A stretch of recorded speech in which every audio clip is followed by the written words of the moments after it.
Gravo este breve vídeo para fazer algumas considerações a respeito desta estátua aqui e daquilo que ela representa, não apenas para mim, mas também dado o que está escrito aqui à frente dela, nesta tabuinha, o que ela representa espiritualmente para todos os que conhecem algo da obra de Santo Tomás de Aquino.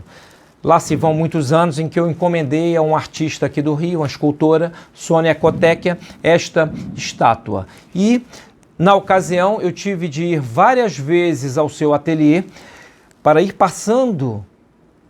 lhe passando detalhes da vida e da obra de Santo Tomás, ícones com os quais ela pudesse ir montando na sua mente uma imagem daquilo que viria a ser esta estátua. Por exemplo, eu fui lhe dizendo qual era o sentido da tonsura dominicana, ou seja, a tonsura da ordem dos pregadores, que é uma ordem ativa e contemplativa, uma tonsura mais grossa, por exemplo, que a de outras ordens mendicantes, inclusive.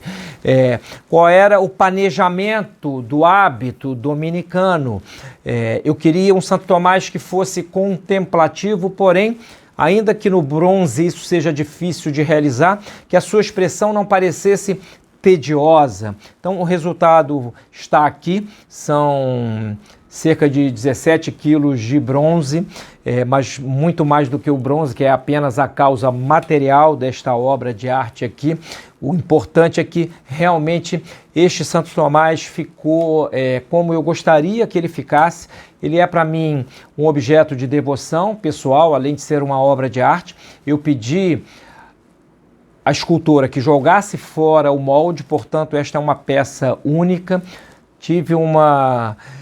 Ela tem uma aventura comigo, em algum momento, por dificuldades de vida, tive que me desfazer dela e depois a pessoa querida a quem eu vendi devolveu-ma, num ato de caridade que para mim foi muito comovente. Enfim, o fato é que ela chegou aqui novamente, comigo estará até o fim da minha vida. E com relação ao conteúdo do que está aqui nesta tabuinha, é o versículo 13 do Salmo 103, que diz: Rigans montes de superioribus sui, de fructu operum tuorum saciabitur terra. Regas os montes das alturas, e com o fruto da tua sabedoria a terra será saciada. Pois muito bem, no ano de 1256, Santo Tomás de Aquino assumiu na Universidade de Paris a cadeira de mestre em Sagrada Doutrina ou Teologia Sagrada, Magister in Sacra Pagina. E na ocasião era praxe na Universidade de Paris que logo na aula inicial, na lição inicial, o neo-mestre, ele escrevesse um texto e o lesse para os alunos. Em geral eram comentários, podiam ser comentários à Sagrada Escritura, diretos à Sagrada Escritura, como também, em algumas ocasiões, comentários a doutores da igreja. É um comentário sublime, em que Santo Tomás usa dos elementos, de alguns elementos, a terra, a água, etc., para expressar ao modo de metáfora como Deus passa a sua sublime doutrina aos homens, a nós, por meio de mestres que são por ele mesmo iluminados. Então, com relação ao caráter sublime da doutrina, nós vemos que Santo Tomás diz neste comentário que as chuvas representam, elas representam essa doutrina e ela vindo do alto como vem, elas são, digamos assim, puras, elas emanam de uma fonte puríssima. O professor Caponeto, a certa altura, o professor Mário Caponeto, um tomista argentino, eu estou aqui com uma obra dele, que é Santo Tomás de Aquino, Aproximação a seu pensamento, que me chegou nesta semana da Argentina, e lendo aqui vários trechos da obra, que trazem dados biográficos que eu já conhecia, mas assim estão aqui muito belamente escritos. Ele diz que, na verdade, este pequeno texto é uma espécie, diz com acerto, eu concordo com ele, é uma espécie de autoapresentação de Santo Tomás, porque neste texto, que é o conhecido como breve principium, né, porque seria esse breve iniciar do magistério como mestre em Sagrada Teologia, ou também como Rigans Montes, Principium Rigans Montes, nele Santo Tomás apresenta a altitude do que deve, a altitude de onde os mestres, os grandes mestres e doutores devem partir para comunicar uma doutrina que em si mesma é sublime. E Tomás é, acima de tudo, um doutor cristão. Um doutor é alguém que ensina, e aquilo que ensina chama-se doutrina. Mas no caso específico do cristão, essa doutrina, que é seu ensinamento, não procede dele próprio. O doutor cristão ensina uma doutrina que recebe do alto. A palavra de Deus contida na Sagrada Escritura é a fonte de onde mana a doutrina do doutor. Portanto, o que ensina não vem de si mesmo. E mais abaixo, depois de trazer um trecho do livro, que é belíssimo, né? Santo Tomás começa, livro é um modo de dizer, porque é um breve comentário, ele começa mencionando o pseudo Dionísio Areopagita, que é uma das grandes referências de sua trajetória intelectual e espiritual, e ele começa mencionando o Dionísio da seguinte maneira: o Rei e Senhor dos céus estabeleceu desde a eternidade, isto é o comentário de Tomás, a seguinte lei, que os dons de sua divina providência chegassem às coisas ínfimas através das intermédias.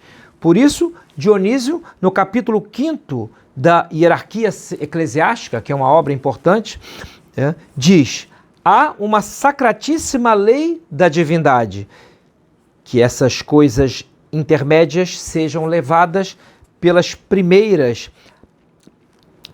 Ou seja, Deus se vale de causas intermédias que em teologia se chamam causas segundas. E aqui continua o professor Mário Caponeto. Tomás se vale dos elementos para ilustrar aos seus ouvintes, isto era um texto para ser lido na estreia, digamos assim, do professor como mestre em Sacra Página, acerca da admirável economia com que chega até nós a sabedoria divina. Primeiro, a chuva que procede do alto e é a doutrina.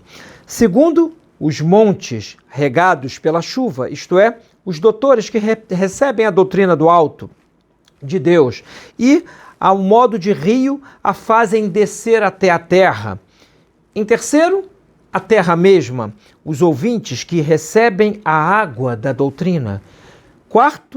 Em quarto e por último, a ordem com que estes elementos Santo Tomás dedica as partes em que divide esta breve, porém densa alocução. Assim, a chuva que provém das alturas nos fala da altitude, sutileza e sublimidade da doutrina. Os montes altos, brilhantes, iluminados e fortalecidos nos falam da dignidade dos mestres e de seu tríplice ofício: ler, disputar e pregar, que era o dístico da ordem dominicana, a ordem dos pregadores.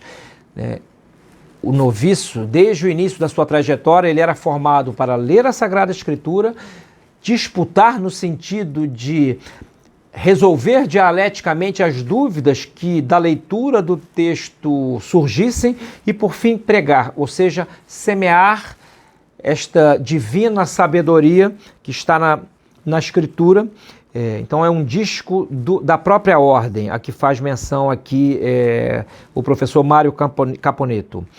A terra humilde, pequena, acolhedora e fecunda nos fala da condição de quem se dispõe a aprender. Ou seja, a terra aqui, ela é a representação no texto de Santo Tomás da humildade.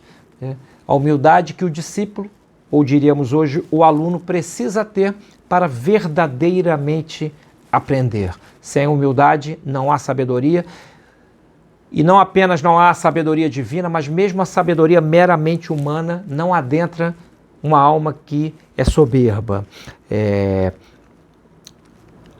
E por fim, a ordem, ela diz do ritmo em quantidade e qualidade com que descem as chuvas e fecundam a terra, né? E essa ordem, Santo Tomás é um conceito muito caro a Santo Agostinho, do qual Santo Tomás se apropria em várias obras e não apenas esta, mas aqui ele diz que há uma ordem neste ensinamento da doutrina por parte do mestre.